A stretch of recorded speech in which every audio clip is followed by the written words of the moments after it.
अगर आप एक वोटर आईडी कार्ड धारक हैं तो आपको पता ही होगा कि देश भर के लगभग 14 से ज़्यादा राज्यों में एसआईआर की प्रक्रिया सरकार के द्वारा चालू कर दी गई है। आपके बीएलओ के द्वारा इस प्रकार का जो एनुमरेशन फॉर्म जो कि गणना प्रपत्र है आपको प्राप्त हो चुका होगा। तो आज की इस वीडियो में मैं आपको बताने वाला हूं कि इस फॉर्म को आप सही तरीके से कैसे भर सकते हैं, कैसे भरेंगे।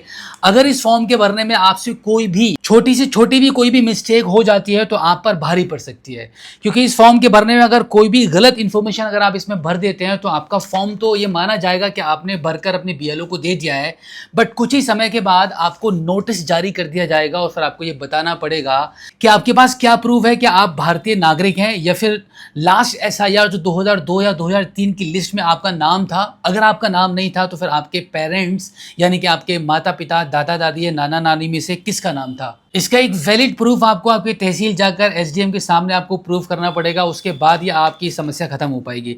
तो इससे पहले कि आपके इस फॉर्म के भरने में आपसे कोई भी मिस्टेक हो जाए, अभी इस वीडियो में मैं आपको बताने वाला हूं कि आप सही तरीके से एक एक जानकारी को करेक्टली कैसे भरोगे। वीडियो बहुत इंपॉर्टेंट है, तो वीडियो में लास्ट तक मेरे साथ बने रहिएगा। अभी इस फॉर्म को मैं आपको भर के दिखाने वाला हूं ताकि आपसे आपके इस एनुमरेशन यानी कि गणना प्रपत्र को भरने में कोई भी मिस्टेक ना हो। इस प्रकार का एसआईआर फॉर्म जो कि गणना प्रपत्र कहा जाता है या फिर एनुमरेशन फॉर्म भी आप इसको बोल सकते हैं, अगर आपको आपके बीएलओ से मिल चुका है तो आप देख लीजिए इसको आप सही तरीके से कैसे भरेंगे। सबसे पहले तो आप यहाँ पे देख सकते हैं आपका निर्वाचन नाम, आपका वोटर आईडी कार्ड का नंबर और आपका एड्रेस, ये सब डिटेल्स यहाँ पर आपको मिल जाएंगी। साथ ही साथ में आपकी जो मौजूदा क्रम संख्या है वो यहाँ पर आपको देखने के लिए मिलेगी और आपका भाग संख्या, विधानसभा, सब कुछ यहाँ पर रहता है। आपका क्यूआर कोड रहता है, आपका फोटो रहता है। अब इसके आगे आप देख सकते हैं यहाँ पे लिखा हुआ है वर्तमान फोटो चिपकाएं। यहाँ पर आपको आपका आज का लेटेस्ट मौजूदा फोटो निकालकर आपको यहाँ पे चिपकाना होता है। उसके बाद आपको आपकी डिटेल्स यहाँ पे फिल करनी है, जिसमें आप देखेंगे सबसे पहले यहाँ पर आपको आपकी पर्सनल इन्फॉर्मेशन फिल करनी होती है, जिसमें सबसे पहले आधार कार्ड के मुताबिक यहाँ पर आपको आपकी जन्म तिथि एंटर करनी है। यहाँ पे जन्म तिथि लिखेंगे, उसके बाद यहाँ पर आपके आधार कार्ड की संख्या लिखेंगे एंड देन यहाँ पर आपका मोबाइल नंबर लिखेंगे थर्ड कॉलम में। उसके बाद यहाँ पर पिता या अभिभावक का नाम यानी कि आपके फादर का नाम यहाँ पे लिखेंगे एंड देन यहाँ पर आपके फादर का, अगर आपके पास वोटर आईडी कार्ड है और उनका वोटर आईडी कार्ड का नंबर है तो यहाँ पर आप अपने फादर की वोटर आईडी कार्ड के नंबर को एंटर कर देंगे, यहाँ पे लिखेंगे।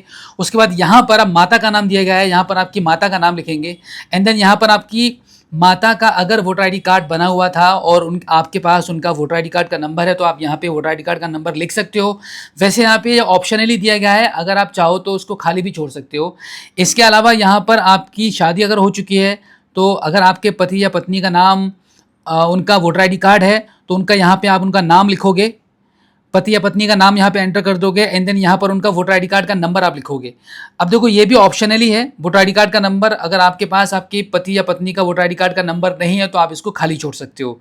ये आपकी पर्सनल इन्फॉर्मेशन का कॉलम रहता है। अब यहाँ पे जो सबसे मोस्ट इंपॉर्टेंट कॉलम है वो ये और ये है। यहाँ पे इन दोनों कॉलम में आपको जो डिटेल्स फिल करनी है वो बहुत ही सावधानी से फिल करनी है। सबसे पहले हम जान लेते हैं, यहाँ पे लिखा हुआ है पिछले एसआईआर की मतदाता सूची में मतदाता का विवरण। अब देखो 2002 या 2003 की लास्ट एसआईआर लिस्ट में आपका अगर नाम है तो यहाँ पे आप इस पहले वाले कॉलम में डिटेल्स को फिल करेंगे और अगर 2002 या 2003 की लास्ट एसआईआर डिटेल्स में आपका नाम नहीं था, आपके पेरेंट्स का नाम है, तो आप इस सेकंड वाले कॉलम को भरेंगे। तो सबसे पहले हम जान लेते हैं कि अगर आपका वोटर लिस्ट में नाम था तो आप यहाँ पे कैसे फिल करेंगे डिटेल्स को। इसमें आप क्या करेंगे, सबसे पहले निर्वाचक का नाम यानी कि आपका नाम एंटर करेंगे एंड देन आपका वोटर आईडी कार्ड का नंबर है, जो आपकी ईपिक संख्या होती है वो यहाँ पे एंटर करेंगे और यहाँ पे वही एंटर करेंगे जो आपकी लास्ट एसआईआर की लिस्ट में जो आपकी डिटेल्स हैं वो यहाँ पे एंटर की जाएंगी वैसी ही जैसी लिखी हुई है। उसके साथ में संबंधी का नाम आपके यहाँ पे पिता का नाम आ जाएगा। पिता का नाम एंटर करने के बाद अब यहाँ पर आपका संबंध, यहाँ पे पिता लिखेंगे एंड देन यहाँ पे आपका जिला लिखेंगे। अब देखो जिला लिखने में आपका हो सकता है कि अब तक आपका जिला चेंज हो गया हो, तो 2003 या 2002 में आपकी लास्ट एसआईआर वोटर लिस्ट में जो भी जिला लिखा हुआ है उसी जिले का नाम लिखेंगे एंड देन यहाँ पे राज्य का नाम लिखेंगे। उसके बाद विधानसभा निर्वाचित क्षेत्र का नाम लिखेंगे, आपकी जो विधानसभा रही होगी उस टाइम पर वो लिखेंगे एंड देन यहाँ पर आपको भाग संख्या और क्रम संख्या आपको लिखनी होती है। आपकी विधानसभा निर्वाचन क्षेत्र की संख्या जो भाग संख्या और क्रम संख्या होती है और यहाँ पर जो विधानसभा निर्वाचन क्षेत्र की संख्या भी आपको लिखनी होती है। 3 कॉलम यहाँ पर बने हुए हैं, ये तीनों कॉलम में आपको आपकी लास्ट एसआईआर की जो डिटेल्स है, लास्ट एसआईआर की जो लिस्ट है उसमें से आपको निकालनी होगी। अब देखो लास्ट एसआईआर की लिस्ट को आप कैसे निकालोगे इसकी जानकारी मैं आपको अगली वीडियो में दे दूंगा। तो यहाँ पे आप विधानसभा निर्वाचन क्षेत्र की संख्या, भाग संख्या और क्रम संख्या ये तीनों एंटर कर देंगे सही से। उसके बाद नंबर आता है कि अगर आपका लास्ट एसआईआर में आपकी लिस्ट में नाम नहीं है, पिछली एसआईआर 2002-2003 में आपका कोई भी नाम नहीं है, आपका कोई भी वोटर आईडी कार्ड उस टाइम नहीं बना हुआ था, तो ऐसे में आप यहाँ पे इस वाले कॉलम को भरेंगे। यहाँ पे दिया गया है पिछले कॉलम में दिए गए संबंधी का विवरण पिछले एसआईआर के अनुसार। तो यहाँ पे आप क्या करेंगे, आपके माता पिता यानी कि आपके जो पेरेंट्स हैं और आपके दादा दादी या फिर आपके नाना नानी के अनुसार यहाँ पे डिटेल्स फिल करेंगे। तो सबसे पहले क्या करेंगे, यहाँ पर आप अपने फादर की अगर डिटेल्स भर रहे हैं तो फादर का नाम लिखेंगे, मदर की भर रहे हैं तो मदर का नाम लिखेंगे, नाना का भर रहे हैं तो नाना का नाम लिखेंगे, नानी की भर रहे हैं तो नाना का नाम लिखेंगे।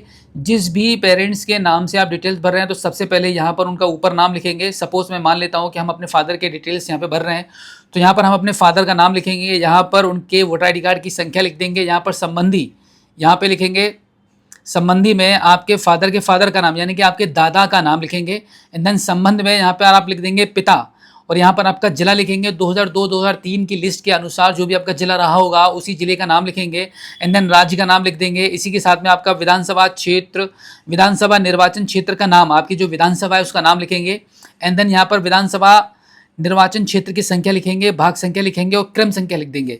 ये तीनों चीजें बहुत इंपॉर्टेंट हैं, इसी के अनुसार बीएलओ आपकी डिटेल्स को फिल करेगा। विधानसभा निर्वाचन क्षेत्र की संख्या, भाग संख्या और क्रम संख्या में आपसे लिखने में अगर कोई भी मिस्टेक हो जाती है तो बीएलओ इसको छोड़ देगा और ऐसे ही आपका फॉर्म अपने सर्वर पे अपलोड कर देगा और फिर ये माना जाएगा कि आप की डिटेल्स यहाँ पे कोई भी नहीं पाई गई और फिर आपको नोटिस जारी हो जाएगा।